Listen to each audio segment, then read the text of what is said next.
Uma vez por ano, na Noite das Bruxas, os poderes das trevas encontram os poderes da luz. O que você conhece como Halloween, outrora foi conhecido como um festival de magia e desespero, com fogueiras acesas, espíritos vagando e criaturas sobrenaturais à espreita.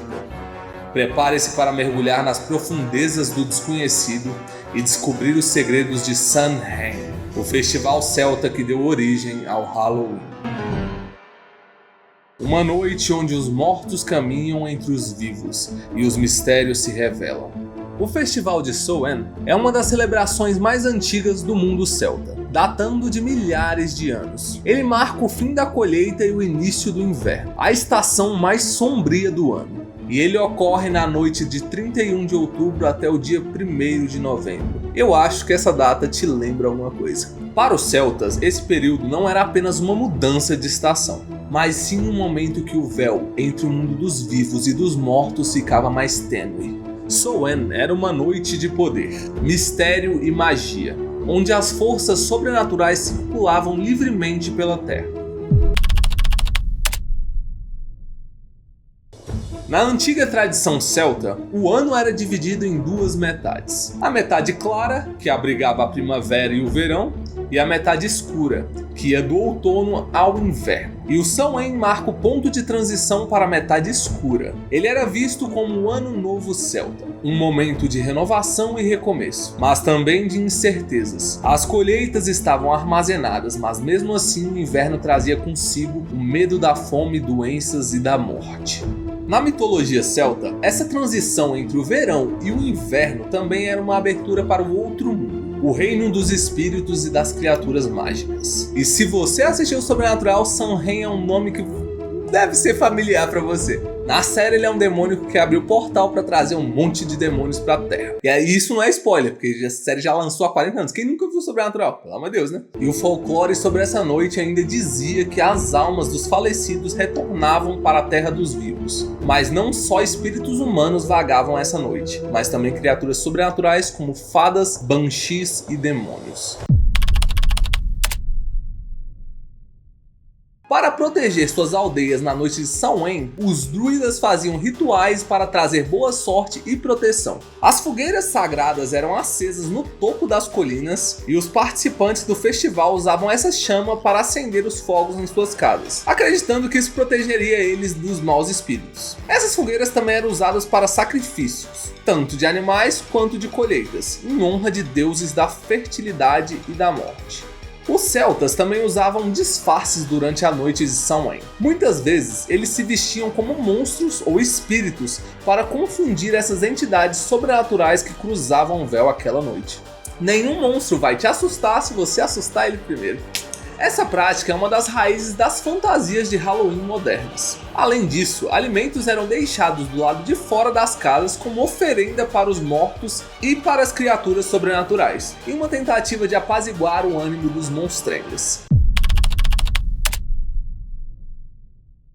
Diversos seres mágicos estavam particularmente ativos durante a noite de Samhain. Um dos mais temidos era Banshee, uma figura fantasmagórica cujos gritos pronunciavam a morte. Dizem que aqueles que ouviam sabiam que estavam destinados a morrer em breve, ou que a morte de um ente querido estava próxima.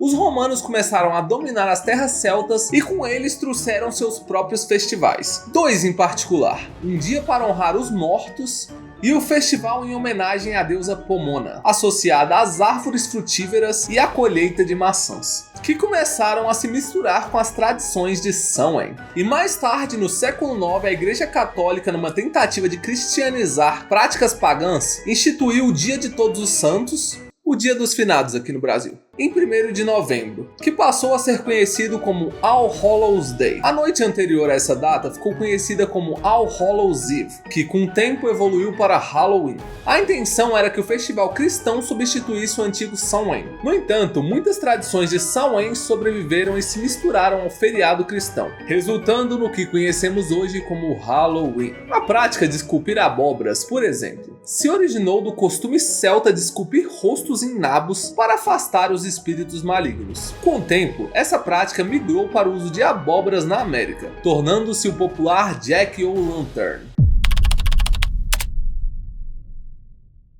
Até hoje, Samhain mantém o seu fascínio misterioso, atraindo aqueles que sentem uma conexão com o mundo dos espíritos e a natureza. O festival celta permanece vivo, especialmente em círculos neopagãos e entre praticantes Wicca, que celebram Samhain como um dos 8 sábados principais no calendário das festividades.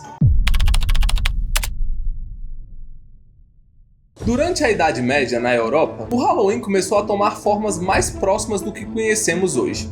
Era comum, por exemplo, que as pessoas fossem de casa em casa cantando orações ou pedindo por bolos de alma. Pequenos bolos oferecidos em troca de orações pelas almas dos que já foram. Uma prática que pode ser vista como precursora da tradição moderna de travessuras ou gostosuras. Nessa época surgiram lendas sobre bruxas e demônios associados ao Halloween. A ideia de que bruxas realizavam grandes encontros na noite de 31 de outubro foi fortalecida durante os tempos da Inquisição, quando as bruxas eram perseguidas e demonizadas pela Igreja Católica. Isso ajudou a firmar a imagem do Halloween como uma noite de encontros sobrenaturais e práticas mágicas. Mesmo depois de tantos anos, o Halloween ainda guarda um resquício das antigas crenças sobre o ciclo da vida e da morte. A noite de 31 de outubro continua a trazer mistérios e curiosidades, e muitos docinhos, onde o folclore, a magia e a celebração se encontram, trazendo à tona o eco dos rituais celtas de Samhain. E assim, o Halloween permanece uma noite em que o véu entre o mundo dos vivos e dos mortos se rompe. Eu sou Edson Velasco, deixa seu like, comenta aí o que você acha do Halloween.